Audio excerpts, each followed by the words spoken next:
Bro. Magandang hapon sa lahat, mga brothers and sisters. Tagal na naman tayong hindi nagkita. So, alam ko yung uh, uh, na-miss natin ang isa't isa. So, welcome, no? Sa mga bago. Uh, Tulad nga ng pinag-aralan natin sa nakaraang pagkikita natin, no? Discovering the Bibles. What Ano bang sinasabi ng Biblia, no, sa salita niya. So, kung natatandaan nyo, yung Book of John, chapter 1 pong ating pinag-usapan.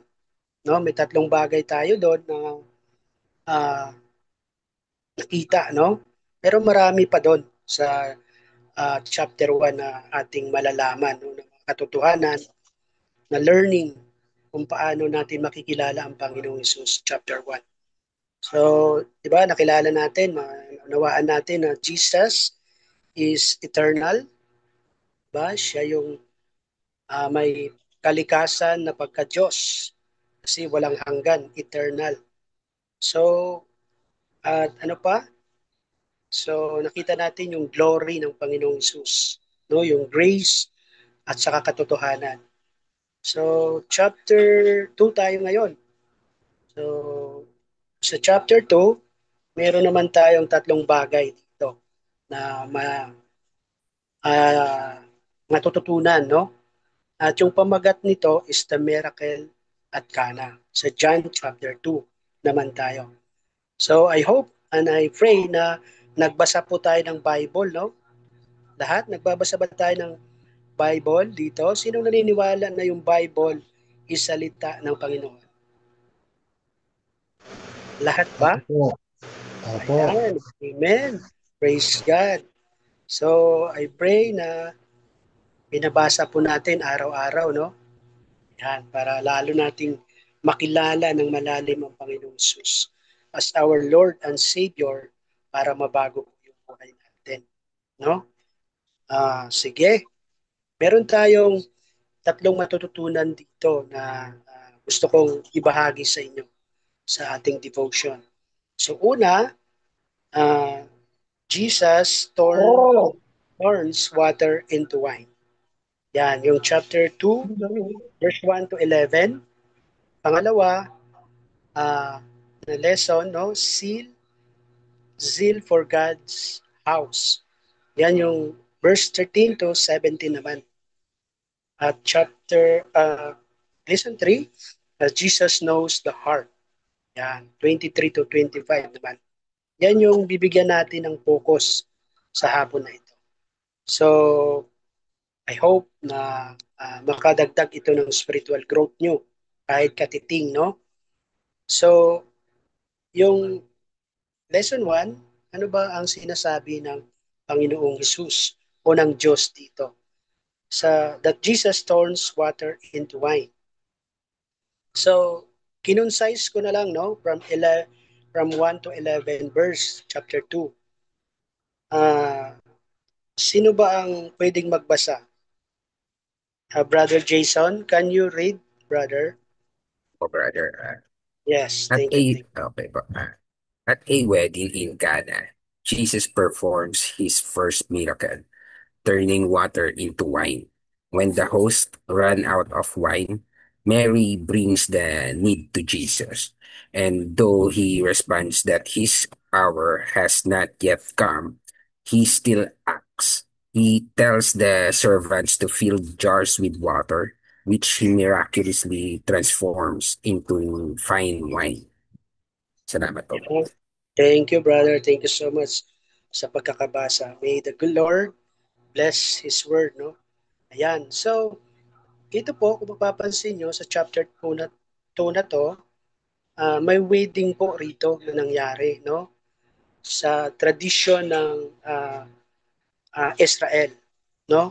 Si Jesus, nandyan po sila at ang kanyang ina, no? At the wedding in Cana, Jesus performed his first miracle, turning water into wine.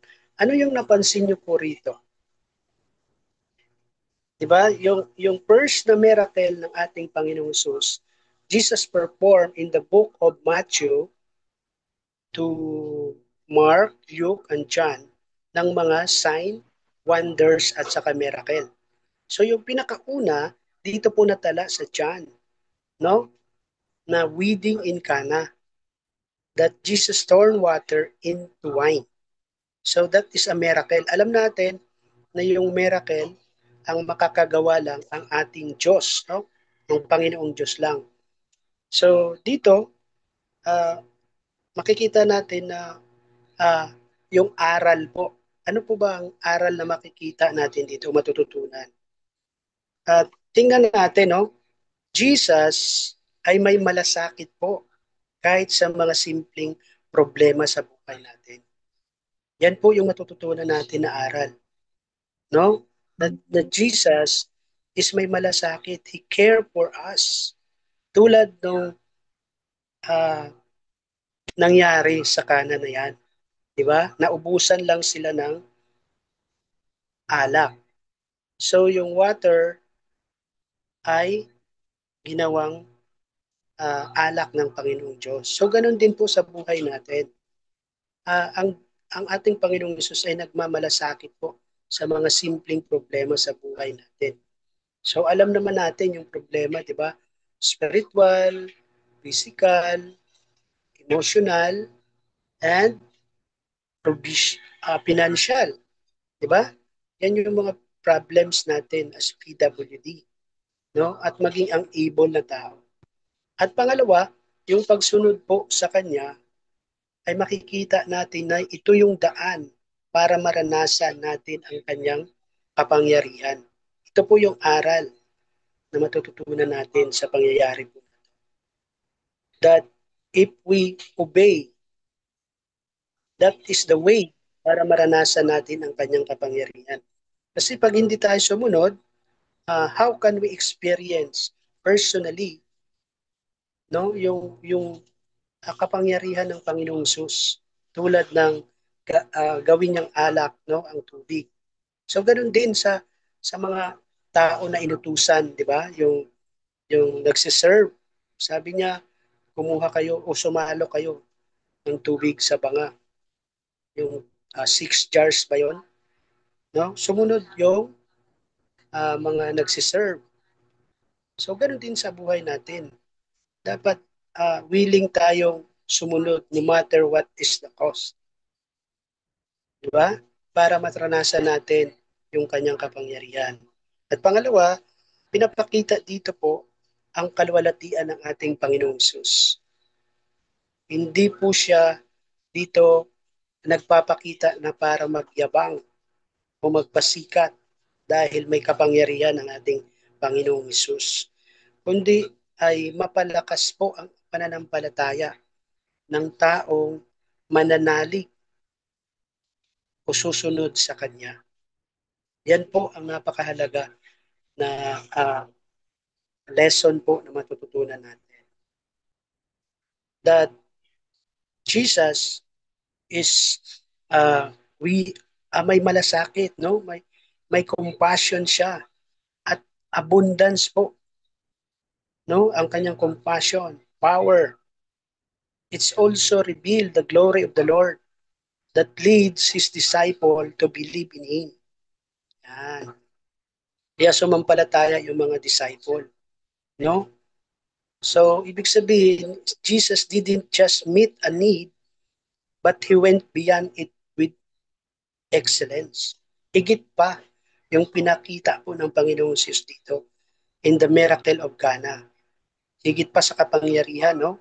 Yung kanyang compassion, yung kanyang abundance. Yan. So, we must obey the Lord, no? Kung ano yung kanyang iniuutos para maranasan po ang kapangyarihan niya sa buhay natin. Ayan. So, no, yun ang una, no? Pangalawa, John chap chapter 2 verse 13 to 17. Seal for God's house. Okay? Babasahin ko na, no? Anong ibig sabihin ito? Anong tinuturo sa atin ito? Jesus entered the temple and finds it torn into a marketplace with with righteous anger. He drives out the money changer and the animals, saying, "Stop making my father's house a place of business." Ano po ang napansin natin, mga kapatid? Di ba maalala nyo yung sa Old Testament na binabanggit doon na supposed to be yung temple is bahay po ng sambahan po yon, the temple. No? Tingnan nyo, ang sinabi ni Jesus, no? Seal for house has eaten me. Yun, yung sinasabi niya doon. No? Sa Old Testament, binanggit po yan. Dapat supposed to be yung pakisambahan ay dapat diyan po nagwo-worship, 'di ba? Pero yung mga tao doon, ginawa nilang negosyo, yung bahay na sambahan. Supposed to be diyan tayo sumasamba like the church sa ngayon, no? Kita natin dapat na may panalanginan, 'di ba? Ganun ang ah, templo. So supposed to be tayo naman is ah, tayo na yung church ngayon in the New Testament. So, ito na po yung binabanggit sa Psalm 69:9. Yan yung binanggit sa Old Testament that for seal for your house, consume me, and the insult of those who insult you fall on me. Yan. No? Dapat ang ang ang aral na makikita natin dito, makita natin yung passion ng Panginoon sa pure worship, that the temple was meant to be a place of prayer. Sinabi ko kanina, no? Not profit, no? Likewise, ganun din po ang gusto ng Diyos sa atin. Yung ating pagsamba dapat maging totoo, o tunay, or tapat, no? Hindi natin dapat gawing uh, business, no? Yung yung templo. Okay? Kaya nagalit po ang Panginoong Hesus diyan. Pero that is the anger na righteous naman. No, hindi yan baka sabihin niyo, ganun ba si Jesus? Ganito ba si Jesus? No. That is a righteous anger. Ang kung kung mapapansin niyo, pinagtataob niya lang po yung diyan, yung mga lamesa, at inalis niya lang po yung mga tao diyan. No, may hagupit siya, nakikita niyo. Pero that is the righteous anger po, no? Baka sabihin nyo, ang lupit naman ni Lord, no?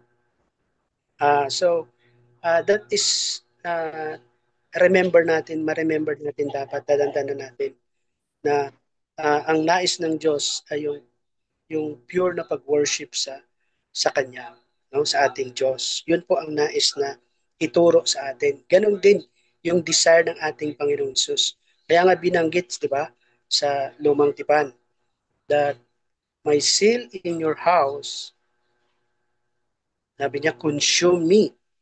No? So, ganun dapat yung passion natin sa sa temple, sa pagsamba sa Panginoon Diyos. It consume us na maging intimate yung relationship natin sa Panginoon. No? Yung communion, yung fellowship. So, ganun po kahalaga yung ating pagsamba dapat sa Panginoon Diyos. Okay? Amen? At pangatlo, yung Jesus knows the heart. Yan. So, verse 23 to 25 naman po to, no? Sino bang pwedeng magbasa? Uh, Brother Renante, can you uh, Thank you, go? Michael. Thank you, Yes, bro, bro. Mike. Listen, 3, Jesus knows the heart. John chapter 2, verse 23 to 25. Many believed in Jesus after seeing his miracles. But John noticed that Jesus did not entrust himself to them. Because he knew all people, he didn't need anyone to testify about others. For the new what was in each person. Thank you. Okay, thank you so much, Brother Nante, no, sa pagbasa ng passages. Thank you so much, bro. Yan, okay, no? Dito, anong napansin natin, brothers? Many believe in Jesus after seeing his miracle. No, marami daw na nakakita, no, sa himala ng ating Panginoong Sus. Pero kung papansinin niyo, dito sinabi ni John, no, na ang Panginoong Hesus ay he did not entrust himself to them because he knew all people. He didn't need anyone to testify about others, for he knew what was in each person. Ano yung topic? Jesus knows the heart. So, dito makita natin yung karunungan at kaalaman, no? Katalinuhan ng Panginoong Hesus. Dito po, hinahayag yung lesson tututunan natin. The sobering truth that Jesus sees beyond words and action. Ibig sabihin po, alam ng Panginoong Diyos ang bawat motibo ng bawat isa sa atin, bawat tao, no? Sa mundong ito. Alam niya yung motibo, alam niya yung pagdadalawang isip, at yung true condition ng ating heart o ating mind o ating pagkatao. Alam niya ang lahat ng detalye ng buhay natin. Bawat isa sa atin. No? While people were drawn to the spectacle, Jesus sought sincere faith, not shallow excitement. Yan po ang aral na nais ipaunawa sa atin ng Diyos. Ibig sabihin po rito, hinahayag na po yung kapangyarihan ng ating Panginoong Sus na hindi na kailangang sabihin sa Kanya, no, ang bawat nilalaman ng puso natin kasi alam niya na po yon, no? Hindi na kailangan na may magpatutong pa, no? Kasi ang nais ng Diyos ay dapat maging tunay ang ating pananampalataya. Hindi dapat ito dahil sa nakita natin, because to see is to believe, no? Shallow. So, kumbaga kalahati lang, no? Mababaw yung faith natin dahil sa excitement na makita natin yung kapangyarihan o himala ng ating Panginoong Diyos. So, ano pa, no? Ang aral na makikita natin dito. Na dito pinapakita po yung knowledge, no? Showing the knowledge of Jesus. Ibig sabihin po, hindi sapat na alam mo lang, no? Na kilala mo lang o alam mo lang ang Panginoong Hesus. Kasi may mga relasyon po ang nais ng Diyos, I mean of Jesus, is a relationship. Pag knowledge lang po, kilala mo lang ang Panginoong Hesus, is not a relationship. So, in other words, there is a kind of belief that does not lead to relationship with Jesus. Yun po ang ibig sabihin ng kilala mo lang ang Diyos sa isip, pero hindi mo siya kilala intimately. Yung no po na sinasabi dito is relationship po. No? Hindi lang kilala mo lang sa isip yung Panginoon. Dapat meron kayong relationship. Kaya warning po sa atin, no? Kasi may mga ganon na knowledge, no? Hindi po yun relationship. It's not a kind of belief that does not lead to relationship with Jesus. Yan. So, napakahalaga po nun na hindi lang head knowledge No, we must examine ourselves kung relationship ba talaga ang pagkakilala natin sa Panginoong Hesus.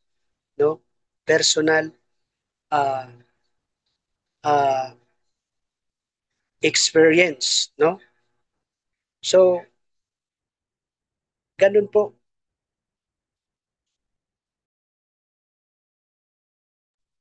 So, tingnan natin yung verse 23, no? The verse highlights po with the crucial truth about the divine insight in human nature, no? Kaya gaya nga na sinabi ko, many people believe in Jesus, in Him, because of the miracle they saw. But their faith was superficial. Yan, no? Binabase nila in the sign, yung miracle, kasi nga to see is to believe. So not on a true understanding kung sino talaga ang Panginoong Hesus. Crucial po ito, pinaka-vital, no? Ang pagkakilala natin sa Panginoong Hesus ay dapat maging tunay. Yan. So, hindi po to superficial, no? Na dahil nakita mo lang. Hindi, dapat mali yun, no? Dapat na-experience mo, personal. You encounter Jesus in a personal relationship po ang lagi nating tatandaan.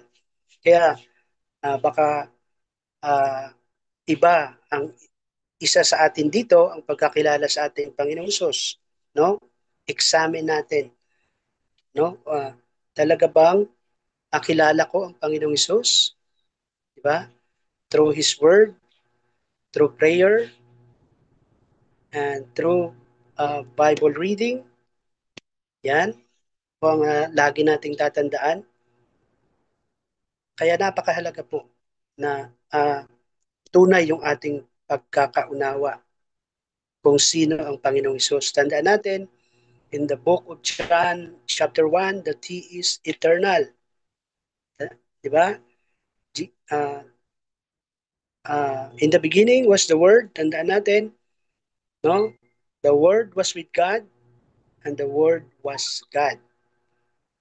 So, baka may pagkakilala sa atin ng Panginoong Hesus na maliit siyang Diyos, hindi siya kapantay ng Ama. No, it's not true po. Hindi po yun ang sinasabi ng Bible. Tandaan natin that Jesus is co-eternal, co-equal, co-essence to God the Father. Ibig sabihin po, magkapantay. Kasama po ang banal na Espiritu. No? Yan. Lagi po nating tatandaan dapat yan. So, napaka-importante po, no? So, siguro doon na tayo magtatapos, no, sa ating lesson sa hapon na ito. So, yung encouragement ko lang, mga brothers and sisters, just as Jesus turned water into wine, ganun din po, He can transform our lives, no? And our challenges into a blessing. No, ano man po yung ating pinagdadaanan as person with disability, tandaan po natin na gagamitin po ang challenges na yan into a blessing to others. Your life is not defined by limits, no? But by His power to bring out the best in you. No? So, amen mga kapatid?